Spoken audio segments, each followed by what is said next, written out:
Épouse-moi en secret, je te promets de te protéger, dit le millionnaire à la nounou. Mathilde Perrier n'avait jamais imaginé que s'occuper d'un enfant changerait sa vie à jamais. À 32 ans, elle avait abandonné sa carrière d'enseignante à Lyon pour travailler comme nounou à Paris. Pas par désespoir, mais par un besoin de nouveau départ qu'elle-même ne parvenait pas à expliquer.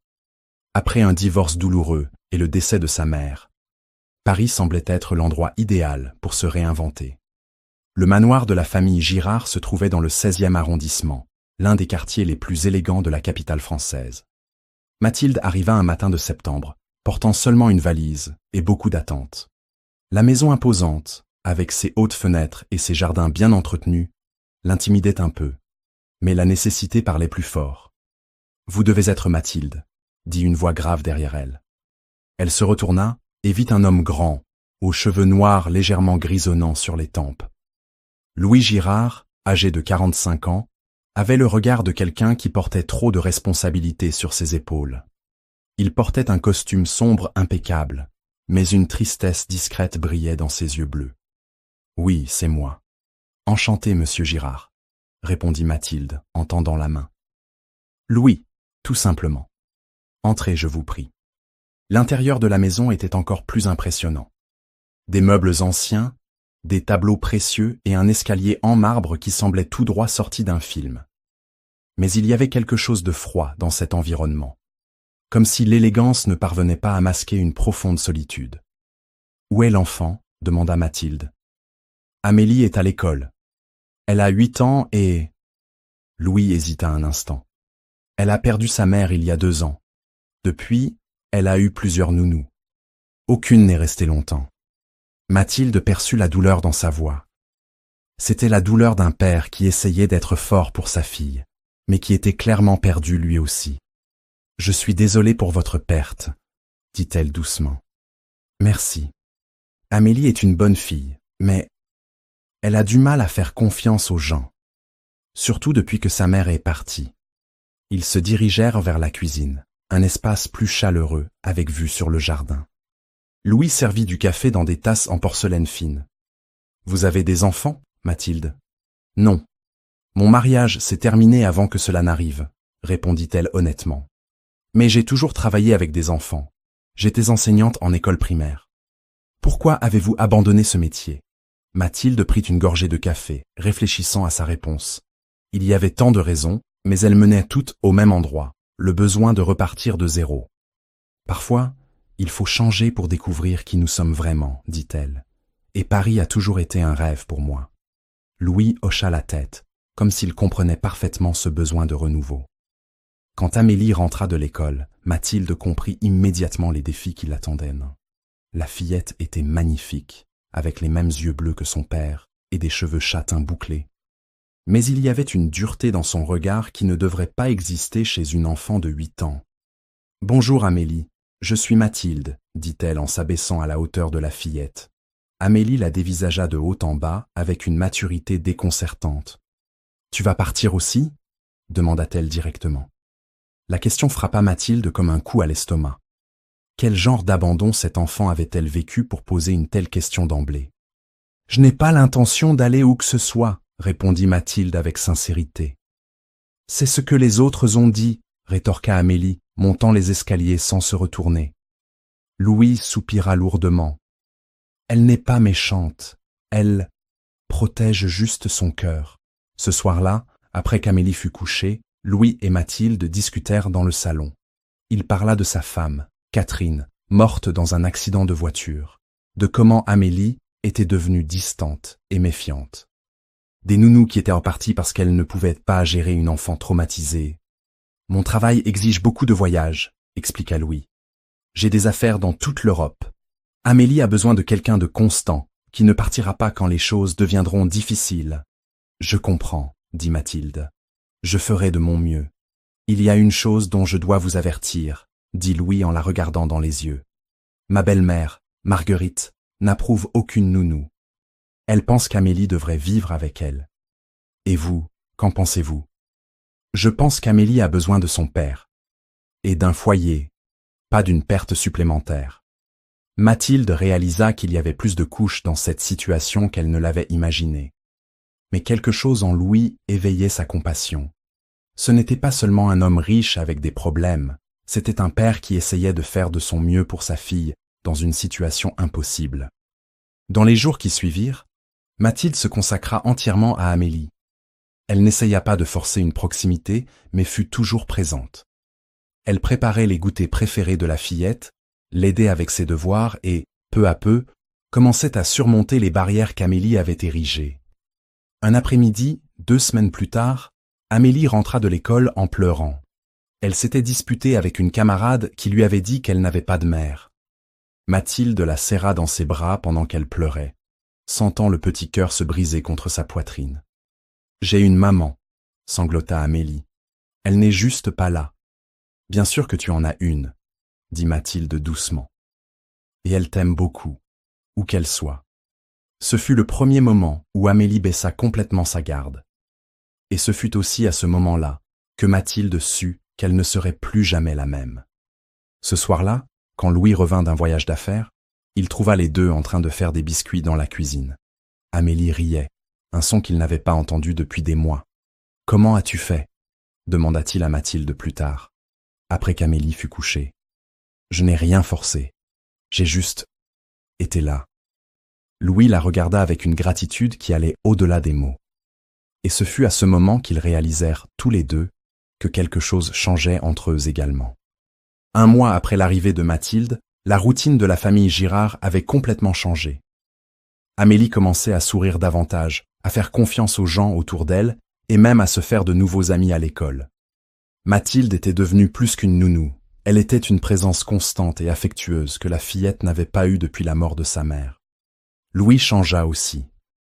Il rentrait plus tôt du travail, participait davantage aux activités d'Amélie et, sans s'en rendre compte, commençait à regarder Mathilde différemment. C'était un jeudi pluvieux d'octobre lorsque tout devint clair.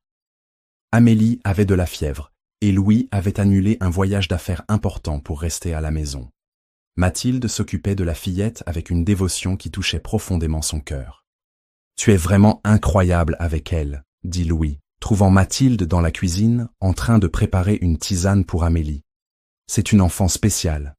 Elle avait juste besoin de temps pour refaire confiance. »« Et toi ?» demanda-t-il en s'approchant. « À qui fais-tu confiance ?»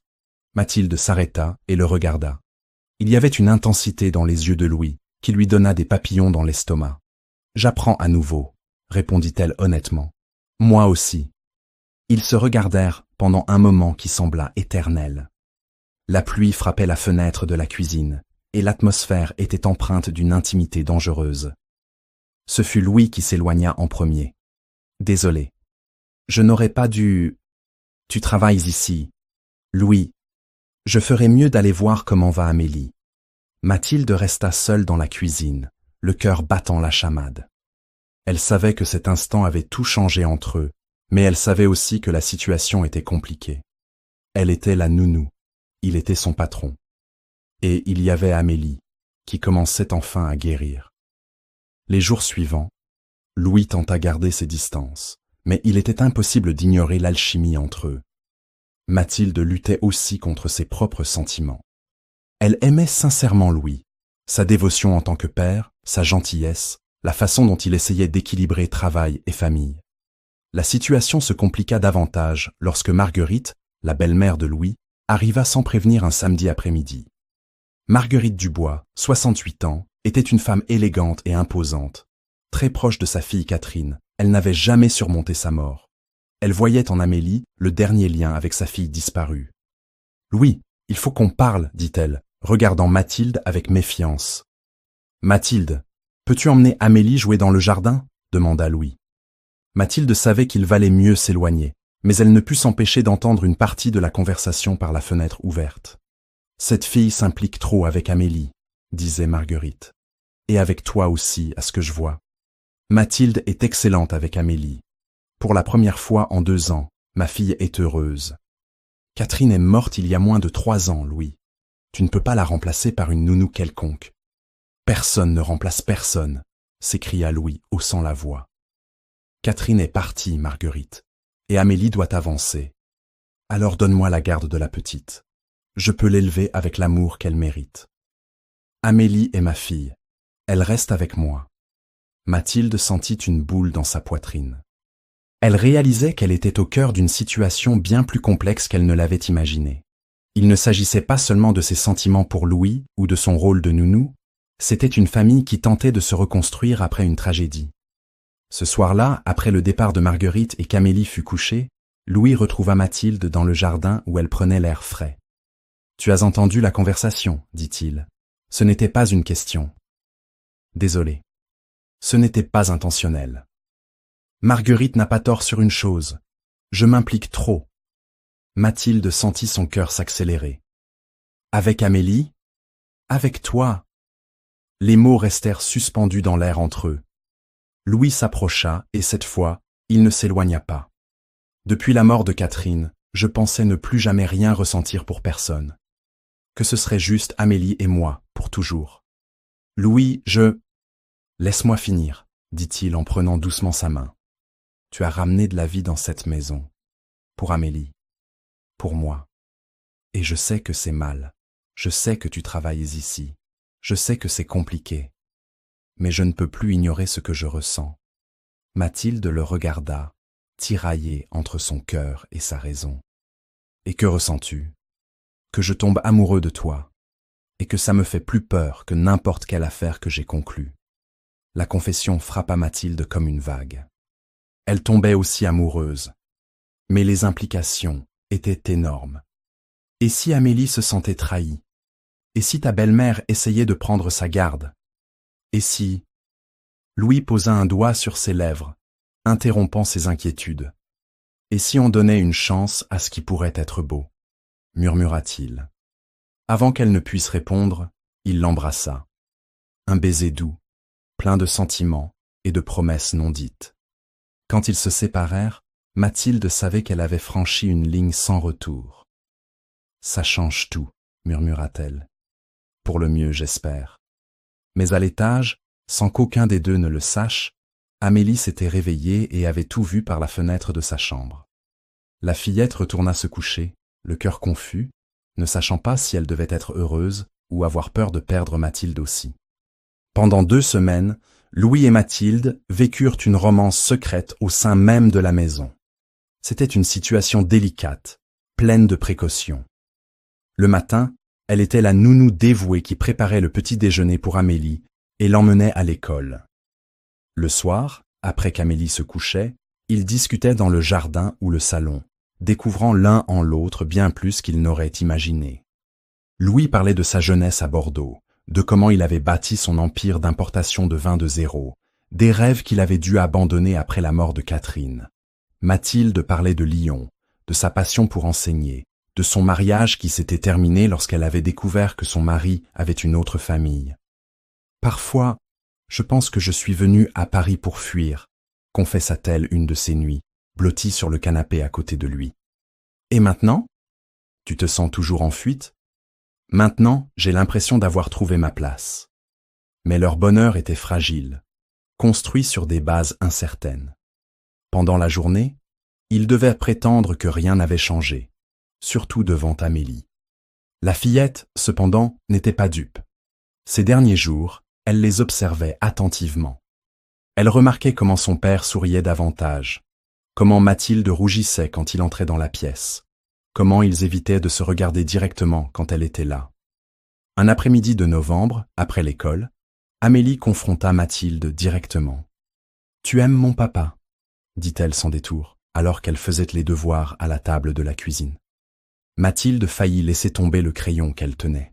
« Amélie, je vous ai vu vous embrasser dans le jardin, » continua la fillette avec la franchise typique des enfants. Le cœur de Mathilde s'emballa.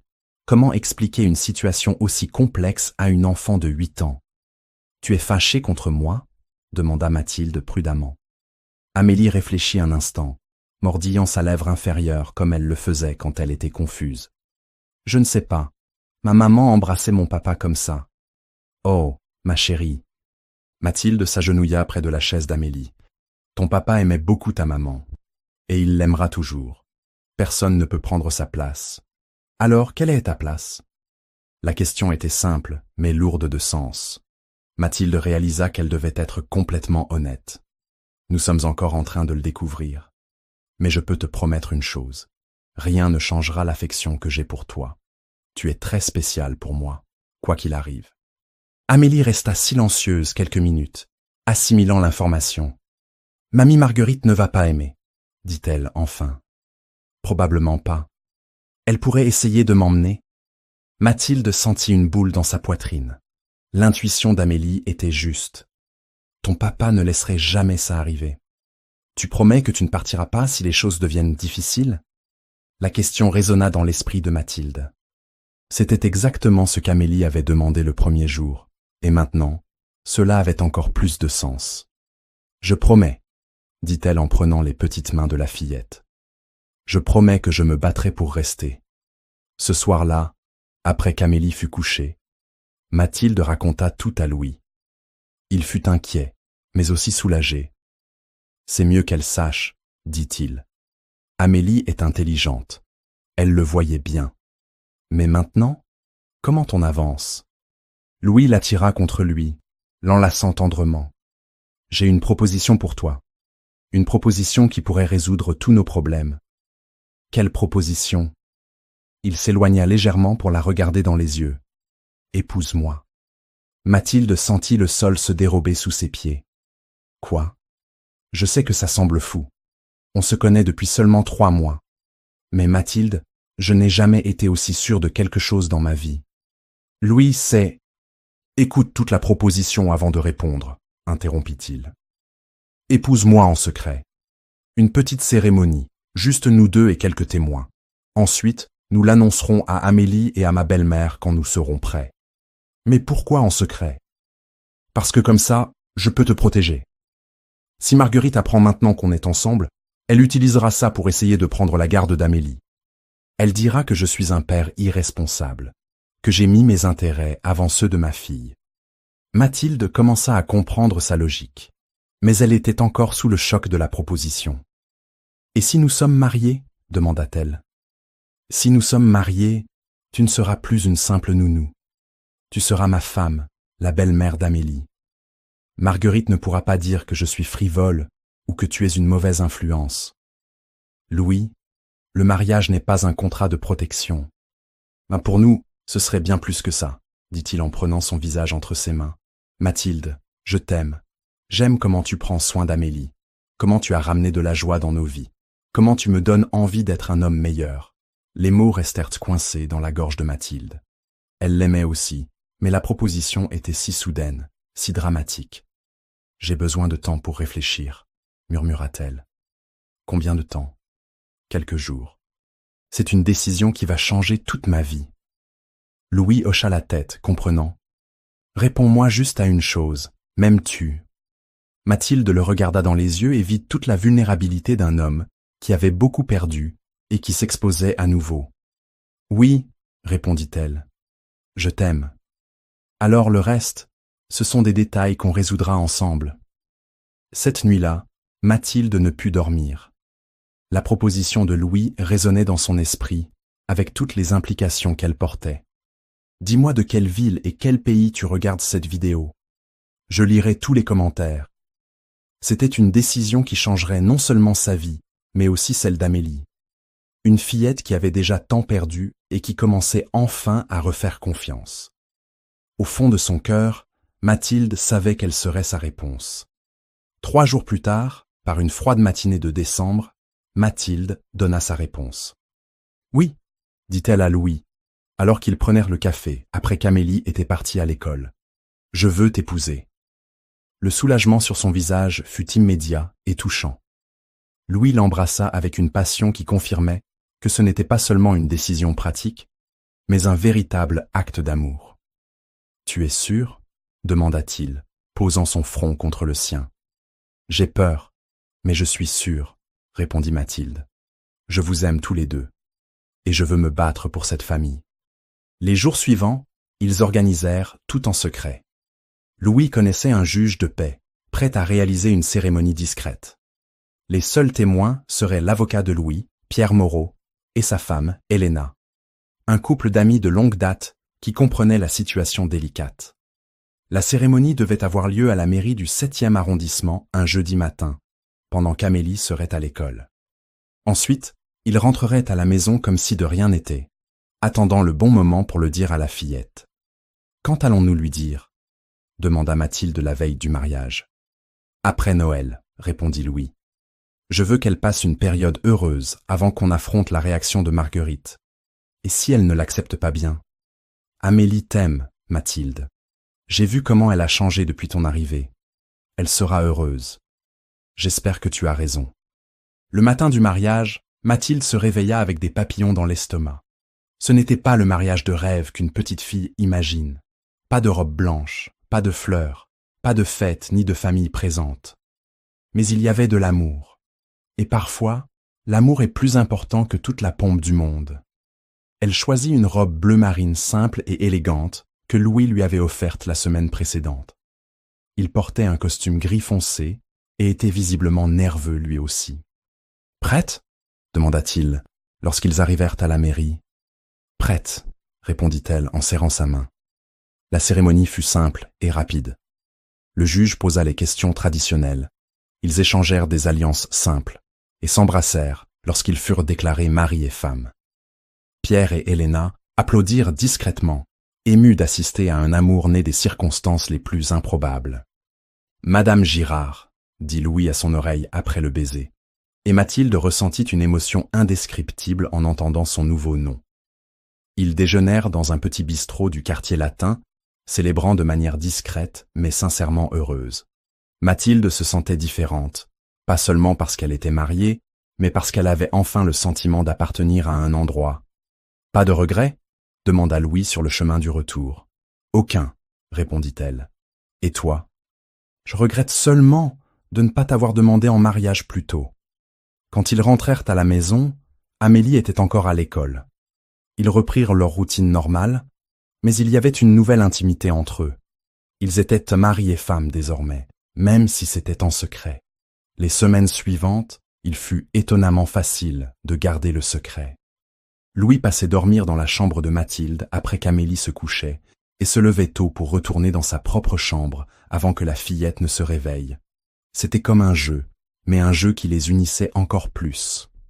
Noël arriva et apporta la première grande épreuve pour leur nouveau mariage. Marguerite vint passer les fêtes avec eux, comme elle le faisait chaque année depuis la mort de Catherine. « Cette maison semble différente », commenta-t-elle le premier jour, regardant autour d'elle avec suspicion. « Comment ça ?» demanda Louis, essayant de garder un ton désinvolte. « Plus joyeuse, moins respectueuse de la mémoire de ma fille. » Mathilde ressentit une pointe au cœur, mais Louis la défendit immédiatement. « Marguerite, Catherine n'aimerait pas qu'on vive dans une tristesse permanente. Amélie a besoin de joie. Et cette fille apporte cette joie. Mathilde fait partie de cette famille maintenant, dit Louis. Et les mots avaient un double sens, que seuls lui et Mathilde comprenaient. Le jour de Noël, Marguerite offrit à Amélie un cadeau spécial, un collier qui avait appartenu à Catherine. « C'était à ta mère quand elle avait ton âge, dit-elle en mettant le collier autour du cou de sa petite fille, pour que tu ne l'oublies jamais. » Amélie toucha le collier avec tendresse. Mais ensuite, regarda Mathilde avec une expression confuse. C'était comme si on la forçait à choisir entre le passé et le présent. « Je peux le porter tout le temps ?» demanda Amélie. « Toujours, » répondit Marguerite. « Ta mère sera toujours avec toi à travers lui. » Ce soir-là, après que Marguerite se fut retirée, Amélie chercha Mathilde. « Mathilde, je peux te demander quelque chose. »« Bien sûr, ma chérie. Si je t'aime beaucoup, est-ce que je trahis ma maman ?» La question brisa le cœur de Mathilde.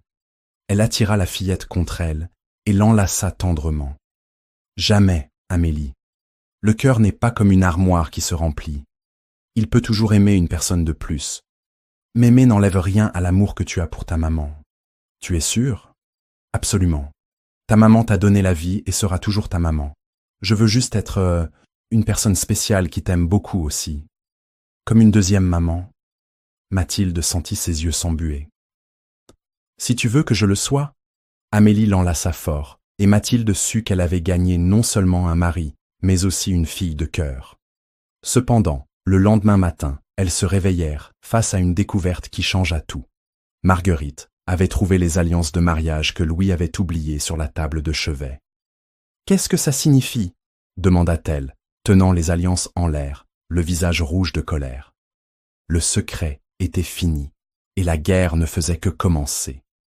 La découverte des alliances provoqua le plus grand conflit que la famille Girard ait jamais affronté.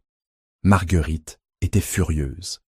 Pas seulement à cause du mariage secret, mais parce qu'elle voyait cela comme une trahison à la mémoire de sa fille Catherine. À ses yeux, Louis avait remplacé sa femme décédée par une nounou opportuniste. « Vous vous êtes mariés en cachette » cria-t-elle dans le salon, tenant les alliances comme la preuve d'un crime.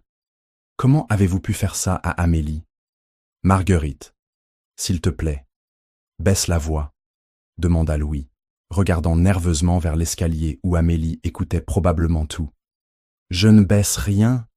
Cette femme est entrée chez toi comme nounou et maintenant elle t'a épousé en secret. C'est inacceptable. » Mathilde tenta s'expliquer. « Madame Dubois, je comprends votre inquiétude, mais... »« Vous ne comprenez rien, » interrompit Marguerite. « Catherine est morte il y a moins de 3 ans et vous avez pris sa place. »« Personne n'a pris la place de personne, » dit Louis fermement. « Mathilde est ma femme maintenant, mais Catherine restera toujours la mère d'Amélie. »« Ta femme !» Marguerite cracha presque le mot. « Vous vous connaissez à peine. C'est une farce, un mariage de convenance pour qu'elle puisse rester dans le pays. » L'accusation fit mal à Mathilde, surtout parce qu'elle savait que beaucoup penseraient exactement la même chose. « Marguerite, ça suffit, » dit Louis, perdant patience. « J'aime Mathilde, et elle m'aime, ainsi qu'Amélie.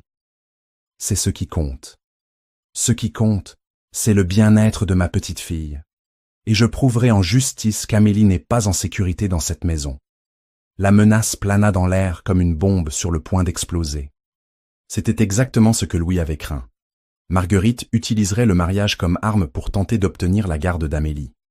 C'est alors qu'Amélie descendit les escaliers, encore en pyjama, les yeux rouges de larmes. « Pourquoi vous vous disputez » demanda-t-elle d'une voix tremblante. Le silence qui suivit fut embarrassant.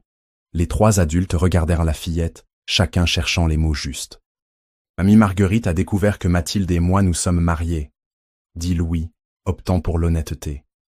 Amélie les regarda tour à tour, assimilant l'information. « Vous vous êtes vraiment mariés » demanda-t-elle à Mathilde. « Oui, ma chérie. Nous nous sommes mariés parce que nous nous aimons beaucoup. Et parce que nous t'aimons aussi. Pourquoi vous ne me l'avez pas dit ? Parce que nous voulions être sûrs que tu serais heureuse, » répondit Louis. Amélie réfléchit un instant, puis s'approcha de Mathilde et lui prit la main. « Je suis heureuse, » dit-elle simplement. « Maintenant, tu es vraiment ma famille. »« Amélie !» s'exclama Marguerite. « Tu ne comprends pas ce que ça signifie. »« Si, je comprends, » répondit la fillette avec une maturité surprenante. « Ça veut dire que Mathilde ne partira pas, et que papa n'est plus triste. » Les mots d'Amélie touchèrent chacun différemment. Mathilde ressentit une immense émotion en voyant l'acceptation de sa belle-fille. Louis fut fier de la sagesse de sa fille, et Marguerite réalisa qu'elle perdait la bataille. « Amélie, tu n'es qu'une enfant, » dit Marguerite, tentant une dernière stratégie. « Tu ne comprends pas que cette femme pourrait t'abandonner aussi ? » « Elle ne le fera pas, » répondit Amélie avec conviction. « Mathilde a promis qu'elle se battrait pour rester avec moi. Et maintenant, elle fait partie de la famille. » « La famille n'abandonne pas la famille. » Marguerite regarda autour de la pièce, voyant qu'elle était seule dans sa croisade. La petite fille qu'elle voulait protéger était du côté opposé. Le gendre qu'elle voulait contrôler avait retrouvé le bonheur. Et la femme qu'elle voyait comme une intruse aimait clairement cette famille autant qu'elle était aimée par elle. « Ça ne va pas se terminer comme ça, » dit-elle enfin, prenant son sac. « Je vais consulter mes avocats. »« Marguerite, ça ne doit pas se passer comme ça, » dit Louis. « Tu seras toujours la bienvenue ici. Tu es la grand-mère d'Amélie.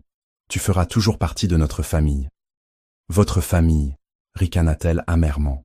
« Ma famille est morte avec Catherine. »« Mamie ne m'aime plus, » demanda Amélie, les yeux embués. Marguerite s'arrêta à la porte, regardant sa petite fille. Pendant un instant, son visage s'adoucit. Je t'aime plus que tout, Amélie. C'est pour ça que je ne peux pas accepter ça. Mais si tu m'aimes, pourquoi veux-tu que je sois malheureuse? La question simple et directe de l'enfant frappa Marguerite comme une gifle. Elle partit sans répondre, laissant un silence pesant dans la pièce. Les semaines suivantes, la famille dut faire face aux conséquences de la révélation. Marguerite consulta effectivement des avocats, mais découvrit que sa position légale était faible. Louis était un père présent et dévoué. Amélie était clairement heureuse et bien soignée, et il n'y avait aucune preuve de négligence ou de comportement inapproprié. Mathilde, quant à elle, dut affronter les regards curieux et souvent jugés du voisinage. Certains la voyaient comme une opportuniste qui avait profité d'un homme veuf et riche. D'autres comprenaient que l'amour peut surgir dans les circonstances les plus inattendues. « Tu regrettes ?» demanda Louis une nuit, après une journée particulièrement difficile où une voisine avait fait des commentaires malveillants sur Mathilde au parc. « De t'avoir épousée ? Jamais, répondit-elle. Mais je me demande parfois si nous avons tout fait correctement. Que veux-tu dire? Peut-être aurions-nous dû attendre plus longtemps, dire la vérité à Amélie dès le début, affronter ta belle-mère de front. Louis l'enlaça tendrement. Mathilde, il n'existe pas de manuel pour des situations comme la nôtre. Nous avons fait de notre mieux avec les informations et les sentiments que nous avions à l'époque. Et maintenant? Maintenant, nous vivons notre vie. Nous sommes une famille, officiellement. Et les familles affrontent les difficultés ensemble. Le tournant arriva 2 mois plus tard, lors de l'anniversaire des 9 ans d'Amélie. Mathilde avait organisé une petite fête à la maison avec quelques amis de l'école d'Amélie. Louis était en voyage d'affaires, mais avait promis de rentrer à temps pour le gâteau. Au milieu de la fête, Marguerite apparut. Pas pour causer des problèmes, mais portant un cadeau et avec une expression moins hostile sur le visage. « Puis-je entrer ?» demanda-t-elle à Mathilde à la porte. « Bien sûr, Amélie sera heureuse de vous voir. » La fête se déroula normalement, mais Mathilde remarqua que Marguerite l'observait discrètement. Elle voyait comment elle s'occupait des enfants, comment elle veillait à ce que tout le monde se sente inclus, comment Amélie la cherchait naturellement quand elle avait besoin de quelque chose. Quand les autres enfants furent partis et qu'Amélie monta prendre son bain, Marguerite s'approcha de Mathilde dans la cuisine. « Vous aimez vraiment ma petite fille, » dit-elle. « Ce n'était pas une question. Comme si c'était ma propre fille, » répondit Mathilde honnêtement. « Et Louis? Je l'aime aussi. Pas de la même manière que vous aimiez Catherine, je suppose, mais à ma façon. Sincèrement. » Marguerite soupira, semblant porter le poids du monde sur ses épaules. Catherine était ma fille unique. Quand elle est morte, j'ai eu l'impression de perdre non seulement ma fille, mais aussi mon but. Amélie est devenue la seule raison pour laquelle je continuais à vivre. Mathilde écouta en silence, comprenant enfin la douleur qui motivait l'hostilité de Marguerite. Quand j'ai vu que Louis se remettait, qu'Amélie était à nouveau heureuse, j'ai eu l'impression qu'ils abandonnaient en Catherine, comme si elle n'était plus importante. « Madame Dubois, » dit Mathilde doucement, « Catherine sera toujours importante. Pour Louis, pour Amélie, et maintenant pour moi aussi. Je n'essaie de remplacer personne. J'ajoute juste de l'amour, là où il y avait de la place pour plus. Comment puis-je être sûr que vous ne leur ferez pas de mal? » « Vous ne pouvez pas, » répondit Mathilde honnêtement. « Tout comme je ne peux pas être sûr qu'ils ne me feront pas de mal. Mais je peux promettre que je ferai tout ce qui est en mon pouvoir pour protéger et aimer cette famille. » Marguerite resta silencieuse quelques minutes, regardant par la fenêtre vers le jardin où Louis avait demandé Mathilde en mariage des mois auparavant. « Peut-être que je peux essayer d'accepter ça, » dit-elle enfin. « Pour Amélie. Et pour Catherine aussi, » ajouta Mathilde. « Je suis sûre qu'elle aimerait savoir que sa fille est entourée de gens qui l'aiment et prennent soin d'elle. » Quand Louis rentra ce soir-là, il trouva une scène qu'il n'aurait jamais imaginée. Marguerite, Mathilde et Amélie dînant ensemble, discutant et riant comme une famille normale. « Papa !» cria Amélie, courant pour l'enlacer. « Mamie Marguerite a dit qu'elle allait essayer d'aimer Mathilde. » Louis regarda sa belle-mère avec surprise et gratitude. « C'est un début, » dit Marguerite avec un petit sourire, « pour le bien d'Amélie. » Ce soir-là, après que tout le monde se fut retiré, Louise et Mathilde discutèrent dans le jardin, comme au début de tout. « Je n'aurais jamais pensé voir ma belle-mère et ma femme dîner en paix, dit-il, l'enlaçant par derrière. Parfois les gens ont juste besoin de temps pour comprendre que l'amour n'est pas une compétition, répondit Mathilde.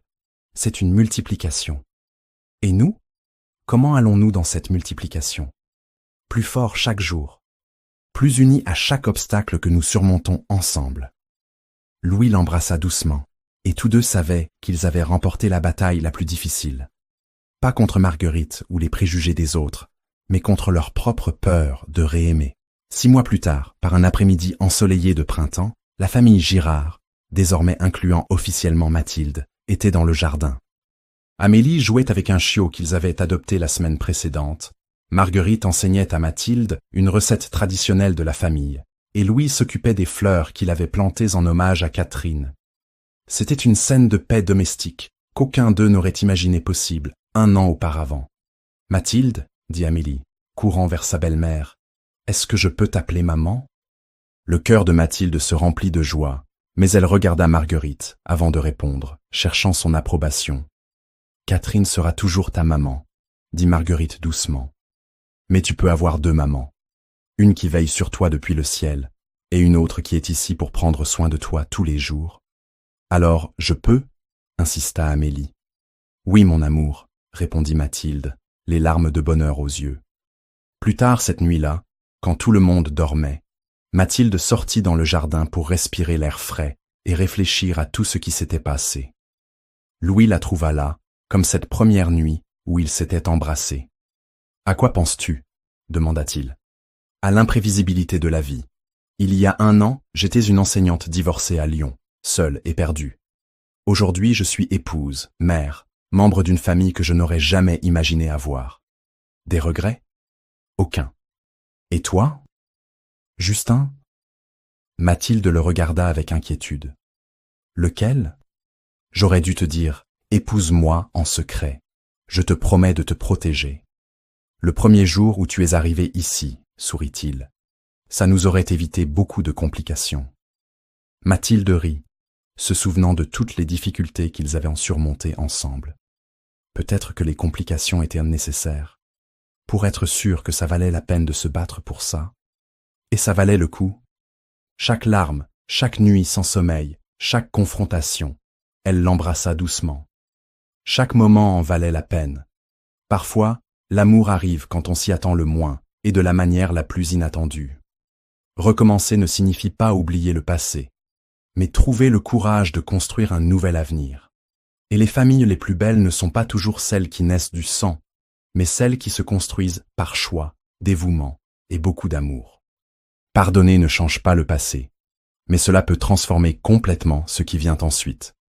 Si vous avez aimé cette histoire, commentez ci-dessous, partagez avec vos amis et abonnez-vous pour découvrir les prochaines.